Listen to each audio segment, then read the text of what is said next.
Hi, this is Emily Matthews, and today we're going to explore appraisals. In the bad old days, prior to 2008, too often appraisals were just rubber stamping whatever the offer said. Lenders were not qualifying buyers properly. Some loans were 110% of the value of the house. And in addition, credit agencies like Moody's were passing mortgage-backed securities as AAA when in fact they were a much lower level.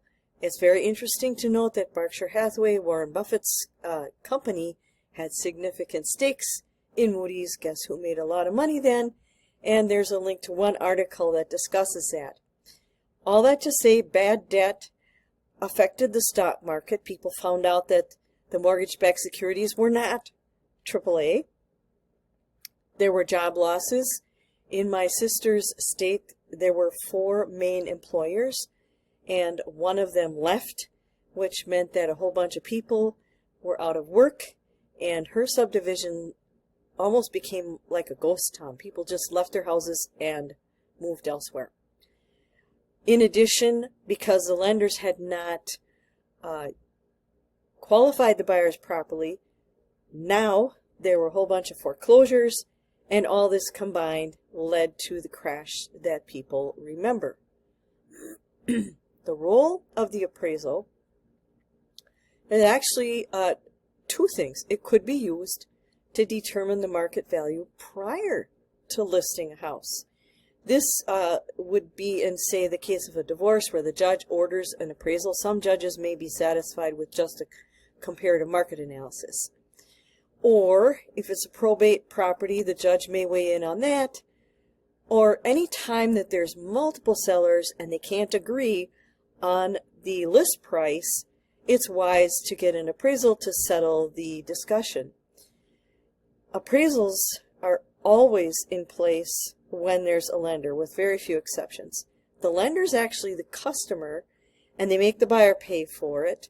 The goal is to try to justify the sale price, but they don't just willy-nilly rubber stamp anymore. And their goal is not to try to bring the price down all the time either. A lender may waive an appraisal if the down payment is absolutely enormous. The lender has to assure that there's enough value to justify the loan. Government loans have additional components to the appraisal. The appraisal contingency is line 308 in the offer to purchase. It has to appraise at equal to or greater than the offer price. The results often come in very late in the sale process. The deadline for the appraisal contingency is listed on line 312, and it has to be before the loan commitment deadline. Sellers don't get told the value of the appraisal, and a lot of times the buyers don't even know either, although sometimes the lender will tell them. A cash buyer could, in theory, ask for an appraisal contingency. I have personally never seen it, but maybe somebody somewhere actually did that. How appraisers work is, first of all, they have to be licensed.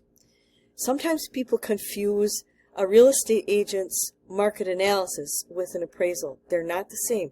We are not licensed appraisers. Appraisers are the ones that are licensed to do them.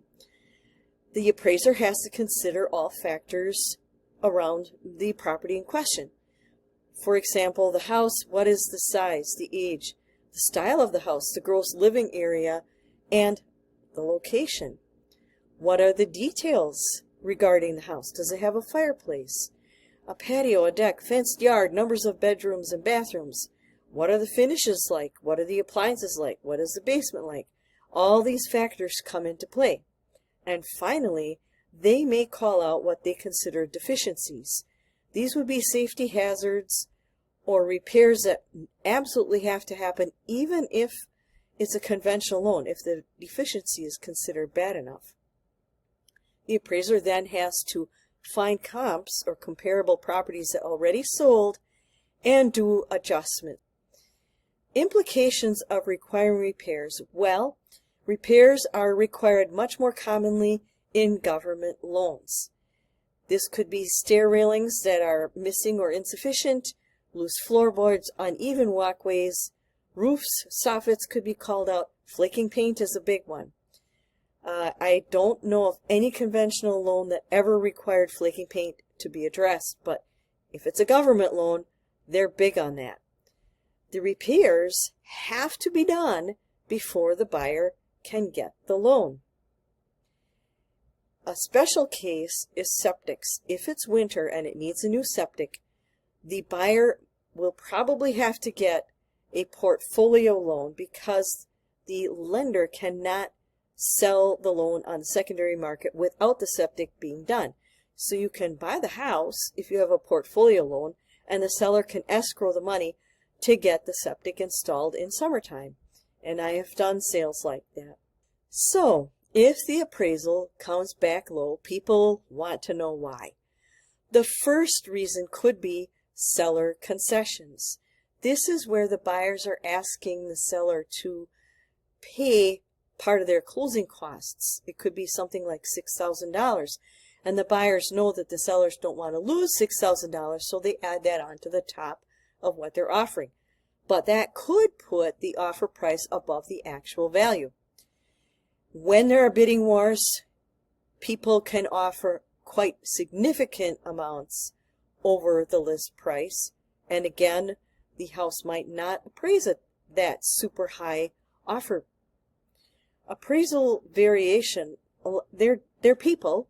No two appraisers will give the exact same value for a feature. For example, that one could award $2,700 to a particular feature. Another one might say, no, that's $5,000 or $3,000, so you can see how that can vary. If the market's slowing down, the appraisers should know about it, and they will be very cautious in valuing too high. Sometimes they do what's called a drive-by appraisal. This can work, but it can also backfire. I had a house that I sold several years ago where the appraiser said they were going to do a drive-by, and I said, you really need to come and look at this property, because I feared that they were going to come out with a really crazy number if they just drove by.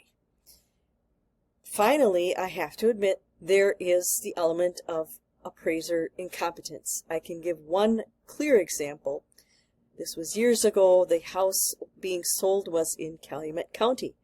The appraiser stated in their report the market conditions in Greene County, Wisconsin, which is miles away, and tried to say that the way the market was behaving in Greene County was how the market was behaving in Calumet County. Well, nothing could have been further from the truth. When the appraisal comes back low, well, here are the implications. First of all, it has sort of a protectant factor against buyers truly paying too much.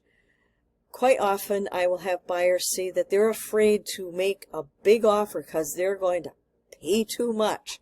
But really, if it really is too much, the appraiser will step in and say, no, sorry, the value is not as much as the offer price. If the offer has an appraisal gap, this would be the time when that would kick in. If the sellers have the right to cure, they can keep the contract going by offering to adjust the price. And finally, either the sellers or the buyers could actually walk away. So when you get a low appraisal, what can you do? Well, as I said before, it might not even be an issue if there was an appraisal gap in the offer, or at least not as big of an issue. The buyer could offer to come up a little, but they don't have to, and it's only if they have enough cash. An appraisal can be challenged. The lender has to agree. Actually, it is the lender who is doing the challenging, but I have initiated that in several cases.